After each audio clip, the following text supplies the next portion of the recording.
All right, so this is my cutting demo, and I'll zoom in from all the different types of things you could be using.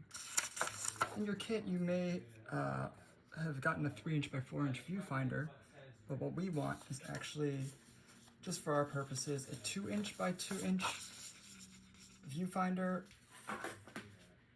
Sometimes it's useful if you've got one of those squares, but they recommend, and I also like, anything that has a little bit of cushion underneath.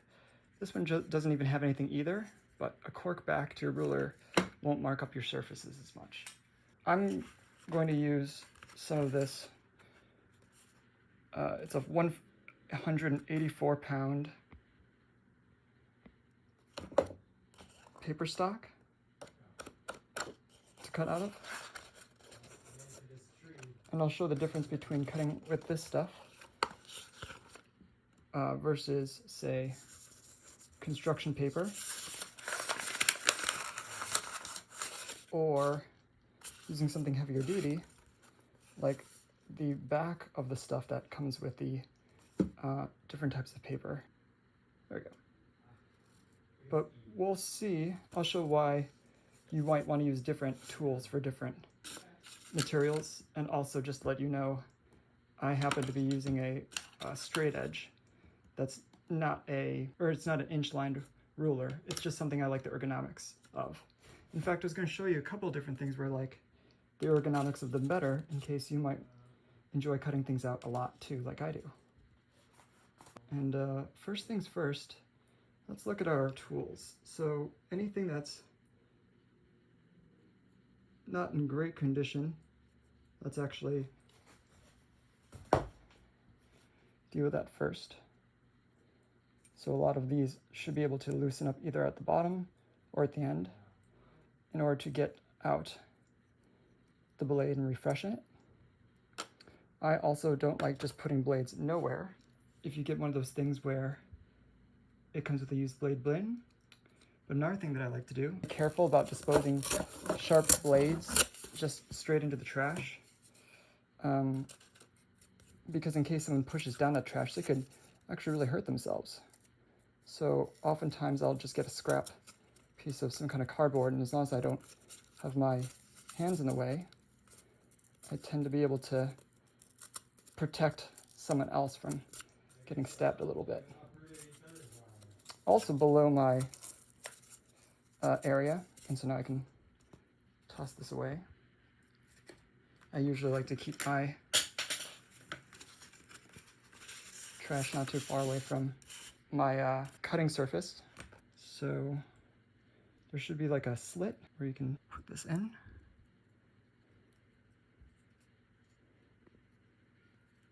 Oh, this just keeps turning. So this actually only tightens once it gets to a certain point. You have to kind of hold on to the blade itself, because this top part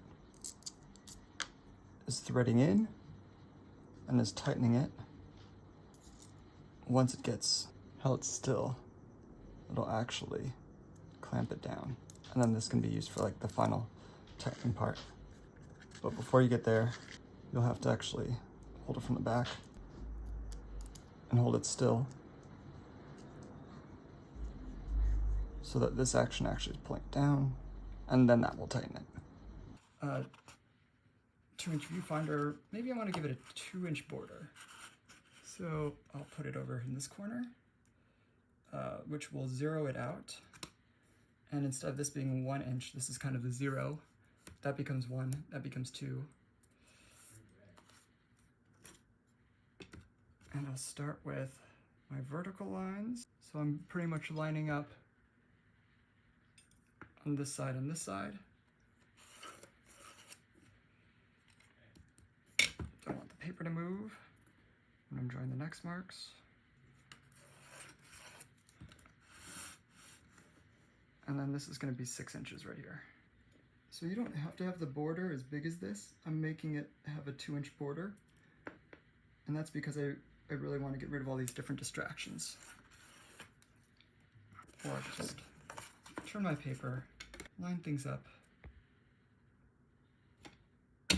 And then just do the same thing at 2-inch distances. So if I'm using, actually I'll do a little demo with this blade first.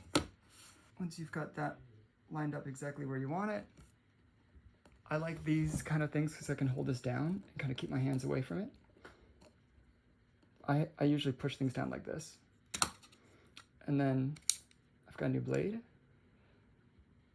I usually find the edge and I'm above the material and I do a very light score just to kind of get my arm in the right kind of movement. Light score. And I only need to go as far as where I'm going to cut, and then final score. And it's through. If I'm using my favorite tool, no matter what, I tend to change the orientation, so I'm always cutting. Not towards me in the sense where I can hit myself, but I like this action because it's like, feels very ergonomic to my body. Light score, going for it. Let's see if it detaches on its own. No. Flip it over to see how far I got, what's stuck. And I tend to just kind of lightly go back over. All right, I'll keep this for another viewfinder. Something I sometimes also like to do, just make sure I'm on, is I'll put my blade where I want to go, and then I'll push my ruler up against it so that I can kind of just like pivot off of one point. Because that's what's happening, is like it can't go any further this way, but it can still kind of angle. And then when it can angle, I can just tighten up and make sure this is exactly on the parallel to the line that I drew. And you can also just eyeball it if you're pretty familiar with your own straight edge.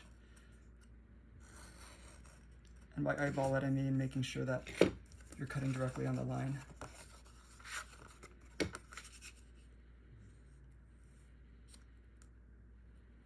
Looks like it didn't get completely cut out.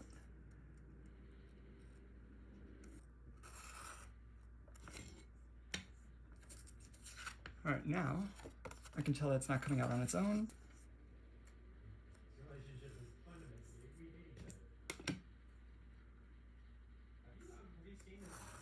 Light cuts.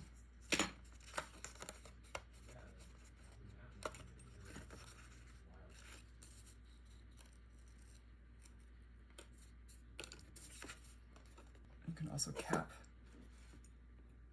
your sharp stuff. Take different compositions you might make. You can see the pencil marks, and you could either erase them or literally just flip it over. But now this way, if I see a composition I like, it's very easy for me to block out all this extra noise and see exactly what I want to see.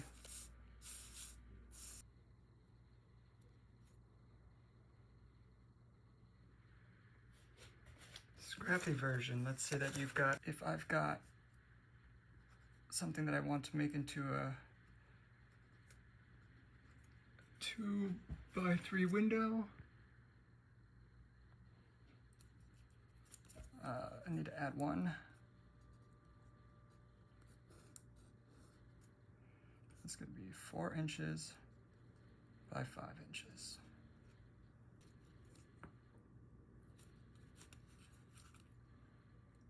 One, 2, 3, 4, 5.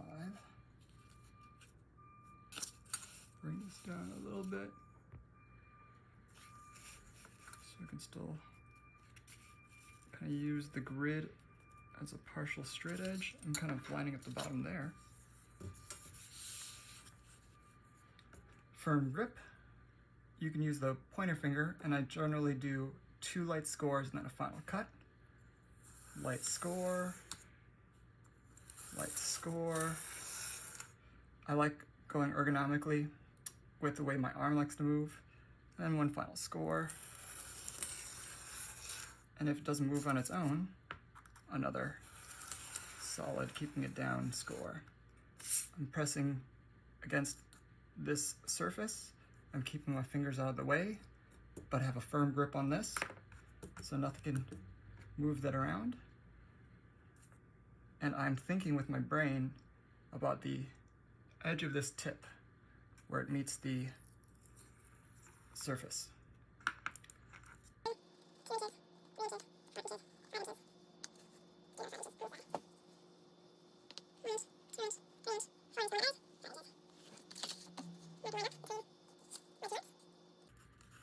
I'll draw a line just to help myself. I don't even have to cut all the way to that end. I'm just going to do a light score, final score, check.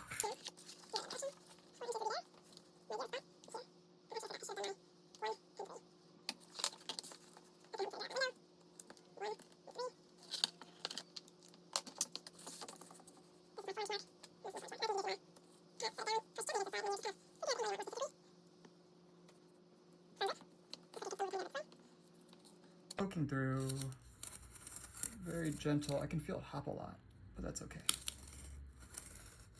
Gentle, and then more firm. Does it move? Nope, still needs a little more. Now, does it? Oh, it's because my grip is so good. Lines that I marked.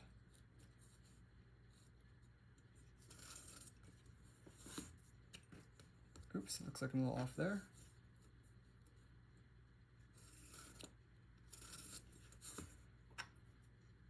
Measure twice, cut once. Are you 2 inches?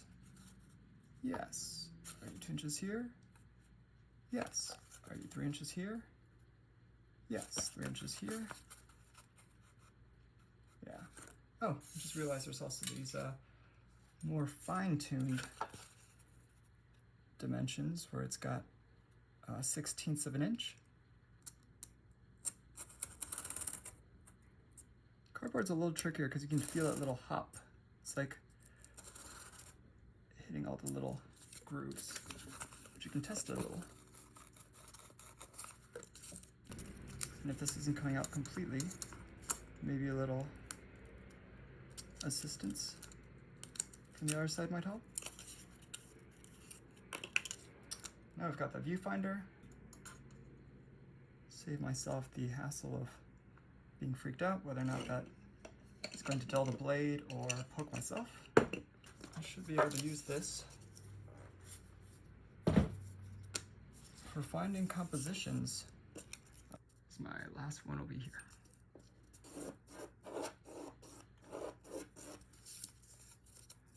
Viewfinder can be messy on one side as long as it's clean looking on the other.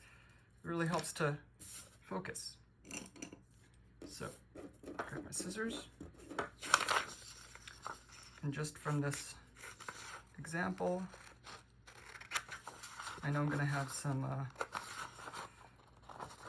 pencil I'll need to erase after, but I also know that I won't need to worry about it. If I was to cut on the inside of the line, then there's nothing to erase. But otherwise, yeah. If I go back in, maybe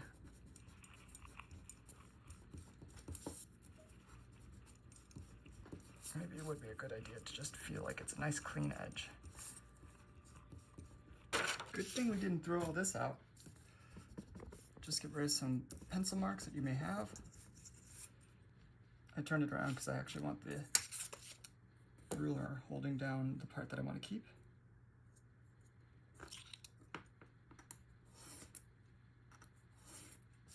And as you get familiar, you can go faster. Bring back my black backdrop. Bring back my other options. Marks that you may have. Or the more intentional croppings that you may have created. It's so important to just play. Just enjoy.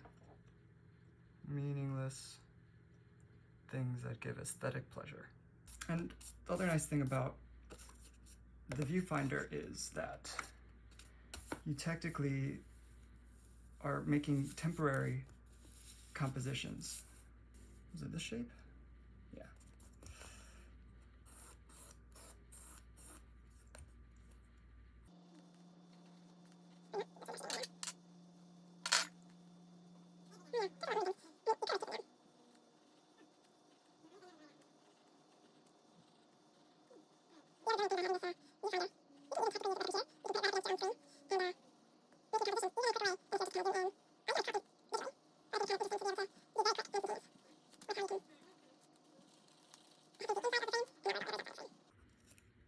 So I've just made a nice composition where we'll be doing stuff like this. Again, everything that we're going to do, you can also do digitally, but you'll see why I kind of prefer manually, especially because you can keep using it for other things. So, another thing that's great about having skills with an Exacto blade is that you can make stencils. This is already a simple stencil in the sense that if I want to create a certain kind of regularity, you can even refer to the boundaries without explicitly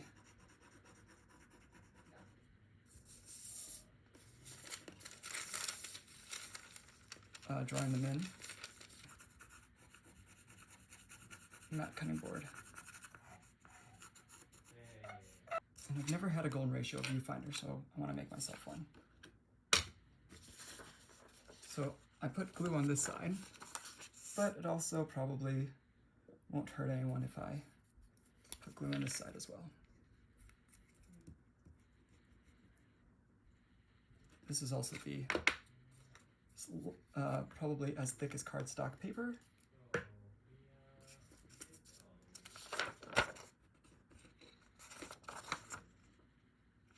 Plop it down.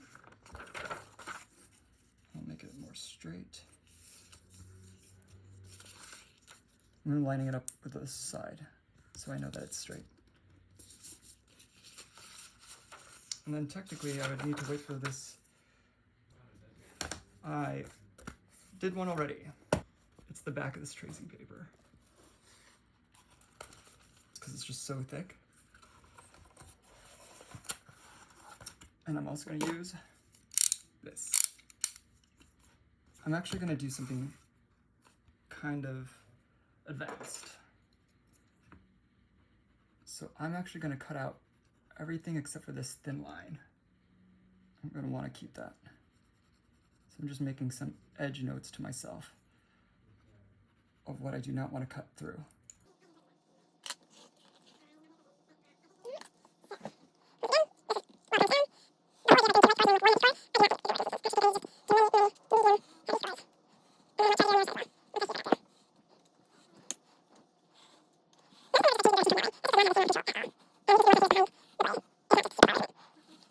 Oh no, I kind of cut through this, but hopefully I didn't go all the way through. Because I'm going to take my time. And I'm changing up to moving this until it's exactly comfortable. And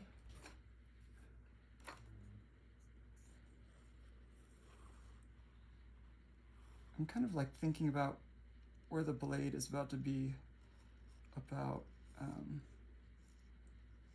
what's the word for it? Like maybe a couple, like maybe a 1/4 inch further beyond where it is. So I know it's cutting here, but I'm thinking about being there. It's kind of like that idea of looking ahead when you drive, and then your car goes to where you're looking. I've heard that's also like a concept in golf and baseball or whatever. Like wherever you're looking is wherever the thing will go.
I could spray paint, but the paint itself, usually in spray paints, is like a type of